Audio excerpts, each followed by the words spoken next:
উপবাস থাকে। রোজা সবাই থাকতে পারে, সিয়াম সবাই থাকতে পারে না। সূর্য ওঠার পূর্ব থেকে ফজরের আজান থেকে নিয়ে সূর্য ডুবা পর্যন্ত খাওয়া পান করা যাবতীয় অপছন্দ কথা ও কর্ম থেকে বিরত থাকার নাম হচ্ছে সিয়াম। মাথায় কাপড় না দিয়ে একটা মহিলা রোজা থাকতে পারে, সিয়াম থাকতে পারে না। যাবতীয় অপছন্দ কথা ও কর্ম থেকে বিরত থাকার নাম হচ্ছে সিয়াম। একজন মহিলা ছোট ব্লাউজ পরে রোজা থাকতে পারে, সিয়াম থাকতে পারে না। একজন ব্যবসায়ী মিথ্যা কথা বলে ব্যবসা করে রোজা থাকতে পারে, সিয়াম থাকতে পারে না। সিয়াম মানে হচ্ছে বিরত থাকা, আর রোজা মানে হচ্ছে উপবাস থাকা। ঘুম থেকে উঠে সকালে দাড়ি চাঁচার পরে বাজারে যাবে, এই ছেলে রোজা থাকতে পারে, সিয়াম থাকতে পারে না।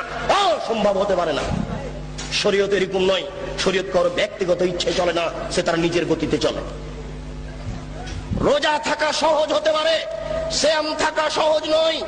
কে এর নাম দিলে ঈদ মুবারক, এর নাম হচ্ছে ঈদুল ফিতর, ঈদুল আজহা। কি করে হয়ে গেল ঈদ মুবারক? ঈদ মুবারক মানে কি? কে নাম দিল? কে জবাব দিবে?